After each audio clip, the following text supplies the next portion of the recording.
Friends, நாம் இன்றைக்கி நம்ம சேனலில் என்ன பார்க்க போகிறோம் அப்படின்னாக்கா, அருமையான ஒரு கல்கண்டு பொங்கல் தான் நம்ம செய்ய போகிறோம். இது ஒரு டம்ளர் அரிசி போட்டதுக்கே நமக்கு இவ்வளோ வந்துருச்சு. இது வந்து எப்படி நம்ம கொஞ்சம் கொஞ்சம் பிரசாதமாக சாப்பிட்டா கூட ஒரு 10 பேர் பக்கம் அதை நம்ம சாப்பிட்றலாம். கல்கண்டு இந்த கல் மாதிரி இருக்கும் பாருங்க, அந்த கல்கண்டு போட்டு தான் நம்ம இதை செய்யணும். இது எப்படி செய்யுது அப்படின்ட்டு வாங்க வீடியோக்குள்ளே போய் பார்க்கலாம். வீடியோக்குள்ளே போகிறதுக்கு முன்னாடி புதுசாக பார்க்குறவங்களா இருந்தால் நம்ம சேனலை சப்ஸ்கிரைப் பண்ணிவிட்டு பாருங்கள் ஃப்ரெண்ட்ஸ். அப்போ தான் அப்படியே பக்கத்தில் இருக்கிற பெல் பட்டனி கிளிக் பண்ணிக்கோங்க. அப்போ தான் நான் போடுற வீடியோ எல்லாமே உங்களுக்கு வரும். இது வந்து எப்படி செய்யுது அப்படின்ட்டு வாங்க வீடியோக்குள்ளே போய் பார்க்கலாம். இந்த கல்கண்டு பொங்கல் செய்கிறதுக்கு நான் வந்து இந்த மாதிரி ஒரு டம்ளரில் ஒரு 200 கிராம் பிடிக்கும் இந்த டம்ளரு.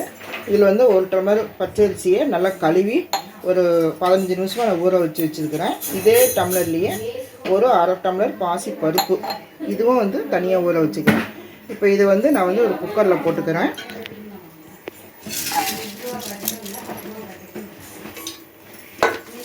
இதில் வந்து நம்ம வந்து பால்லையே வேக வைக்கலாம். அப்படி இல்லை அப்படின்னா தண்ணி கூட ஊற்றிக்கலாம். நான் வந்து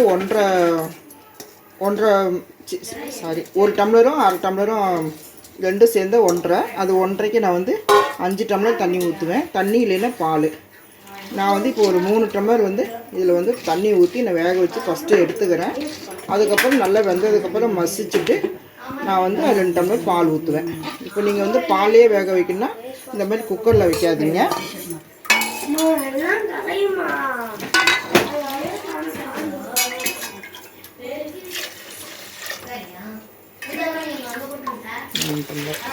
மூணு டம்ளர் ஊற்றியாச்சு.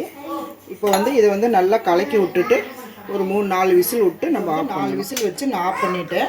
இந்த விசில் போகிறதுக்குள்ளார நம்ம வந்து கல்கண்டு எடுத்துக்கிறோம். இப்போ எந்த டம்ளரில் நம்ம அரிசி அளந்தோமோ அதே டம்ளரில் ஒரு டம்ளர் கல்கண்டு, இந்த மாதிரி ஒரு டம்ளர் வந்து இந்த மாதிரி கல்கண்டு எடுத்துக்கோங்க. ஏன்னா இதுதான் வந்து நல்லாயிருக்கும். அந்த டைமண்ட் நாட் இருக்கிற கல்கண்டு எடுத்துக்காதீங்க. இது வந்து ஒரு டம்ளர். இதை வந்து நம்ம மிக்ஸி ஜாரில் போட்டு பொடி பண்ணணும். நீங்கள் வந்து இப்படியே போட்டுறாதீங்க, பிளேடு இது ஏதாவது ஆயிரப்போகுது. இதை வந்து நம்ம கொஞ்சமாக 1-2 பொடி பண்ணி தான் இதில் போட்டு அரைக்கணும். இதை அரைச்சிட்டு வந்துட்டு நம்ம அடுத்தது எப்படி செய்யுதுன்ட்டு பார்க்கலாம். இப்போ பாருங்கள், விசில் போயிடுச்சு. நம்ம இது எப்படி இருக்குன்னு பார்க்கலாம்.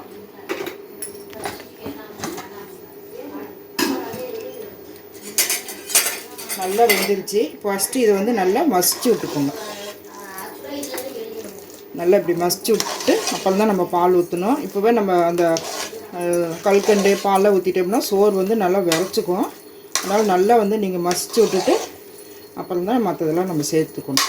நீங்கள் எந்த டம்ளரில் அளக்குறீங்களோ, டம்ளரோ கப்போ எதில் அளக்குறீங்களோ அதில் ஏற்ற நீங்கள் எல்லாமே அளக்கணும். தண்ணி கல்கண்டு எல்லாமே அளக்கணும். நான் வச்சுக்கிறோம் அந்த 3 டம்ளர் தண்ணி வந்து நல்லா வெந்துருச்சு. நீங்கள் வந்து பால் வச்சு இதோடய வந்து வேக வச்சிங்கன்னா, பால் ஊற்றி வேக வச்சிங்கன்னா பாலில் நல்லா பொங்கி கீழே போயிடும்.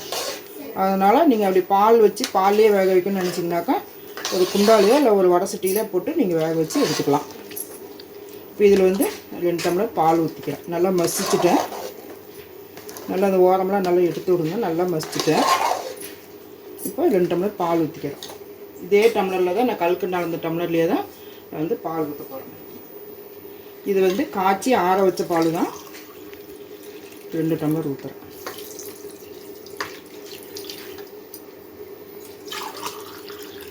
கரெக்டாக இருக்குது, கொஞ்சமாக பத்தலை.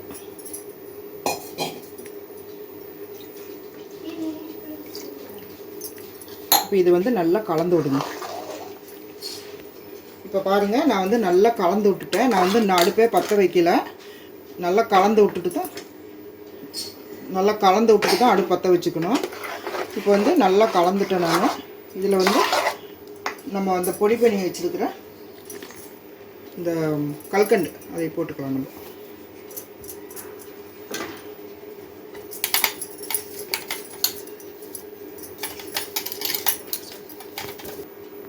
இப்போ வந்து நம்ம அந்த கல்கண்டு போட்டிருக்கிறோம் பொடி பண்ணி. அதுலேயே நம்ம வந்து ஒரு அரை டம்ளர் சர்க்கரையும் போட்டுக்கலாம். ஏன்னா நம்ம என்ன தான் கல்கண்டு போட்டாலுமே இந்த சர்க்கரை போட்டால் மட்டும்தான் நல்லா இனிப்பு கிடைக்கும்.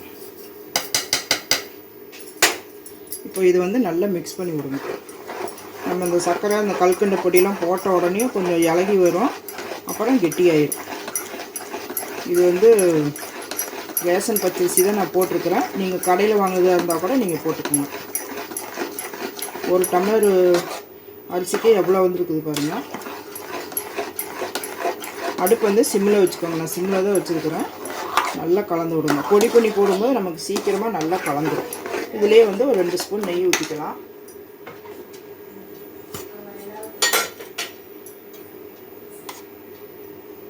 ரெண்டு ஸ்பூன் நெய்.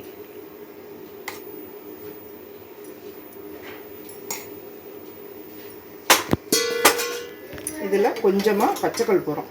இங்கே பாருங்க, இந்த அளவுக்கு தான் போடணும். இது சர்க்கரையும் கலந்துருச்சு. இந்த அளவுக்கு கொஞ்சமாக பச்சைக்கல் போடுறோம். தெரியுதுங்களா? இப்போ ஒரே ஒரு பிஞ்சு மட்டும் போட்டிங்கன்னா போதும். அப்போ தான் அந்த கோயிலில் சாப்பிட்ற ஸ்மெல்லு நமக்கு கிடைக்கும். கொஞ்சமாக இந்த அளவுக்கு மட்டும்தான் போடணும். நிறைய போட்டுறாதீங்க. அப்புறம் கொஞ்சம் ஏலக்காய் தூள். நான் வந்து ஏலக்காயும் சர்க்கரையும் பொடி பண்ணி வச்சுருப்பேன். அது ஒரு ஸ்பூன் போட்டுக்கலாம். கொஞ்சம் போட்டுக்கலாம்.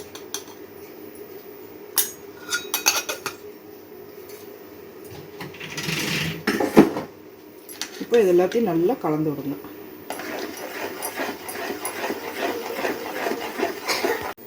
இப்போ வந்து அந்த சர்க்கரை கரையத்துக்குள்ளார நான் வந்து கொஞ்சமாக முந்திரியும் திராட்சையும் கொஞ்சம் கொஞ்சம் எடுத்து வச்சுக்கிறேன். ஒரு அரைக்கையும் எடுத்து வச்சுக்கிறேன். உங்களுக்கு எவ்வளோ தேவையோ நீங்கள் அந்த அளவுக்கு எடுத்துக்கோங்க. இப்போ வந்து தாளிக்கிற கரண்டி வச்சுட்டு ஒரு 2 ஸ்பூன் நெய் ஊற்றிக்கலாம்.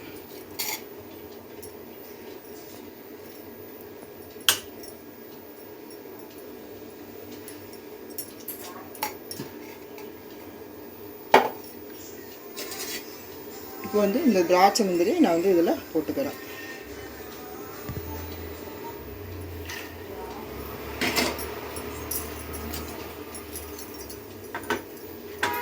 போட்டு நல்லா ஃப்ரை பண்ணிக்கணும்.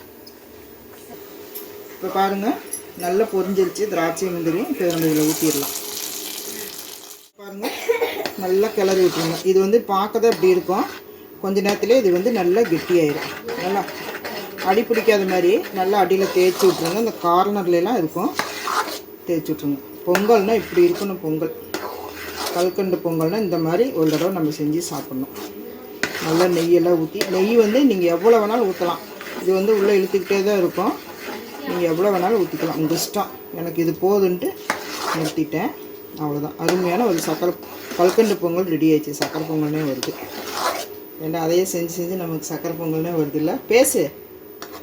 ஆமாம் ஐயின்னு சொல்லு. ஆமாம் ஐ. என்னடா வைக்கம் பேசுறதில்ல. உங்கள் அம்மா செய்வாங்களா? அவ்வளோதான், ரெடி ஆயிடுச்சு. அவ்வளோதான் ஃப்ரெண்ட்ஸ், அருமையான ஒரு கல்கண்டு பொங்கல் ரெடி பண்ணிட்டோம். நீங்களே இதேமாரியே செஞ்சு பாருங்கள். ரொம்ப சூப்பராக இருக்குது. நாங்களாம் சாப்பிட்டு பார்த்தோம், ரொம்ப நல்லா இருக்குது. இந்த வீடியோ பிடிச்சிருந்துச்சுன்னா லைக் பண்ணுங்கள் ஃப்ரெண்ட்ஸ். எப்படி இருக்குது அப்படின்ட்டு செஞ்சு பார்த்துட்டு கமெண்ட் பண்ணுங்கள். சப்ஸ்கிரைப் பண்ணிவிட்டு அப்படியே பக்கத்தில் இருக்கிற பெல் பட்டன் கிளிக் பண்ணுங்கள். அப்போ தான் நான் போடுற வீடியோ எல்லாமே உங்களுக்கு நோட்டிஃபிகேஷனுக்கு வரும். வீடியோ பார்த்தவங்களுக்கு எல்லாருக்கும் தேங்க்ஸ்.